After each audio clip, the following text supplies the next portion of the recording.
We got a huge tax refund this year. Stick around to find out if we spent it responsibly or if we went into our old spending ways.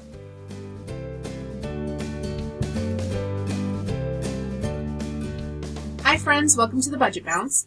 I'm Jen and we use a budget to tell our money what to do, including bouncing debt out the door. We share our ups and downs from living life on a budget and tackling a $252,000 mountain of stupid debt.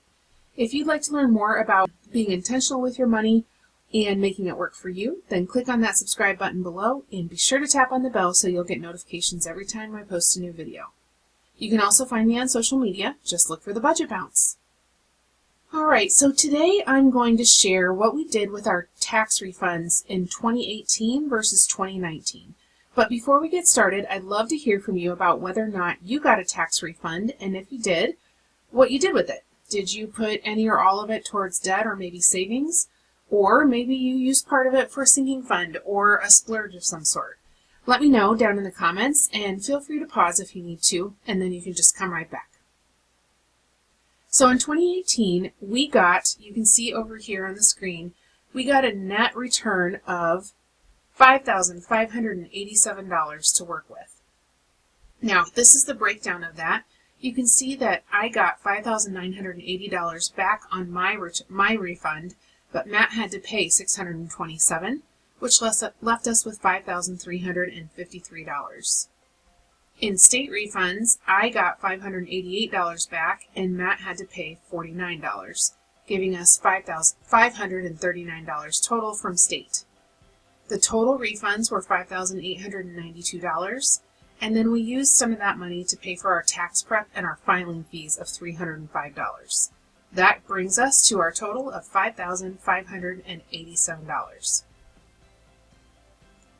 So this is a look at how we spent our 2018 returns. So I have 4 columns here. One is where we spent it, what the other one is what the amount is.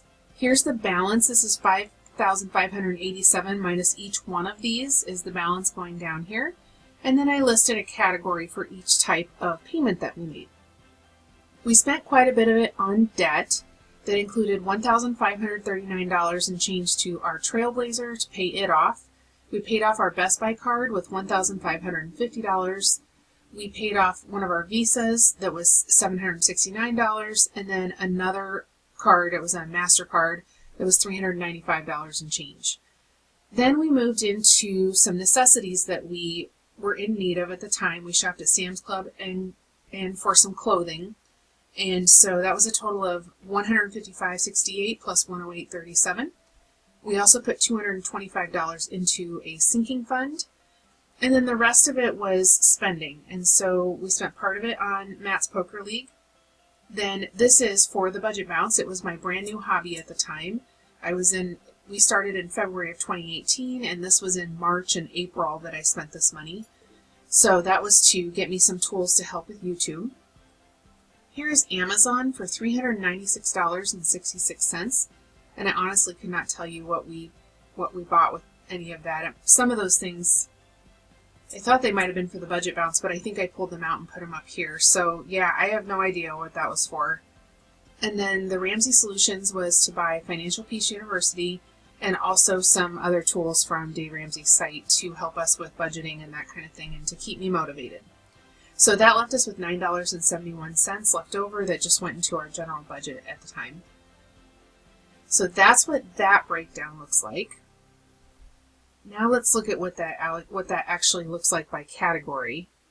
We spent $4,255 of our total refund on debt, and that was a great kickstart to this whole journey for us. That was 76% of our refund, and we spent another $264 on necessities and $225 on sinking funds, which totaled another 9%. And all 3 of those things totaled 85% of our total refund, which seemed like a pretty awesome number. I mean, it really is, honestly, if you think about it. The total there is $4,744 out of the original, let's scroll back up here, $5,587.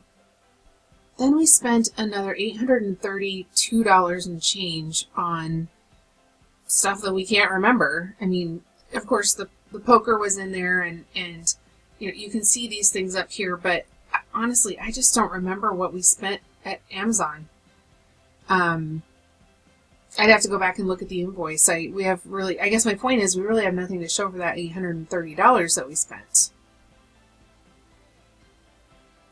But the good news is that we only blew 15% of our total refunds that came in that year. It could have been and would have been so much worse if we hadn't gotten on a budget and been controlling our money.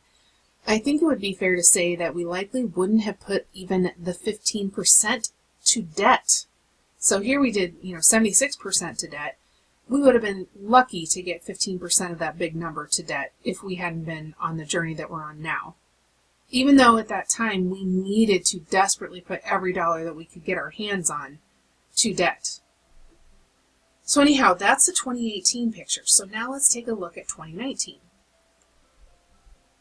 So here's a look at 2019 where we have our federal breakdown. I got 2,998 back, and Matt got 967, and that gave us a total federal return of, federal refund of $3,965. And then for state refunds, I got 515 back, and Matt got $69 back, giving us a total of $584. And that brings our total to $4,549 for all of our tax refunds. We ended up cash flowing our filing fees and our tax prep fees, so that didn't come out of what we brought in from the refunds. So we had the full $4,549 to work with.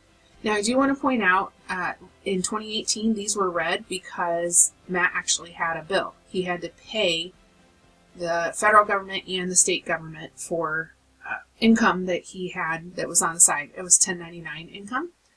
And so this year, because of the fact that he only did that side gig for 5 months and he only worked for 7 months last year at a full-time job, that ended up changing things so much that he ended up getting refunds from both entities. Let's take a closer look at how we used this money. So here you can see we have $4,549 total to use. We put $1,856 to the Kohl's card, $475 to Matt's phone, $800 to my phone, $1,036 to child support. Those were all debts, and these first three, we paid all three of these off. And so that brings our total for debt to $4167, which we'll see here in just a minute. And then we spent the rest of it, that there's $300 and some here, we spent on necessities at Walgreens, where I shopped a sale to get lots of household products, consumables that we go through, like with the bathroom and cleaning and things like that.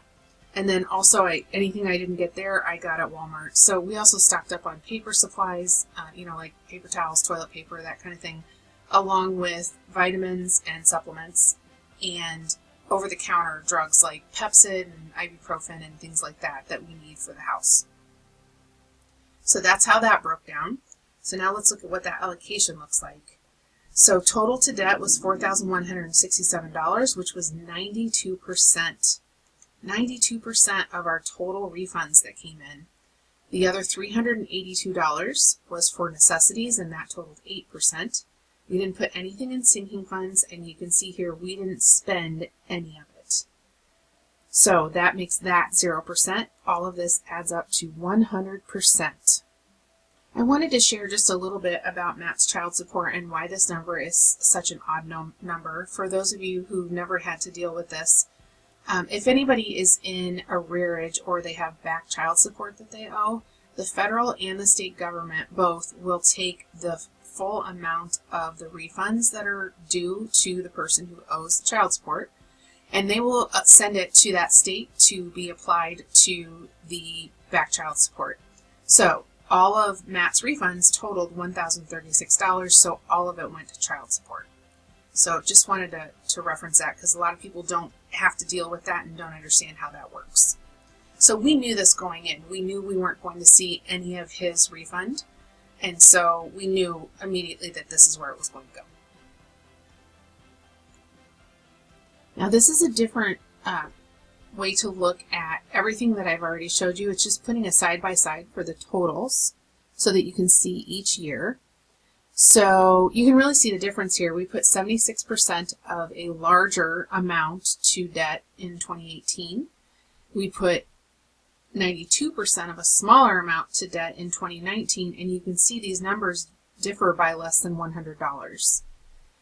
We also put 9% towards savings and necessities in 2018. We did 8% in 2019, and we spent 15% just on, unnecessary things in 2018, and we spent nothing in 2019.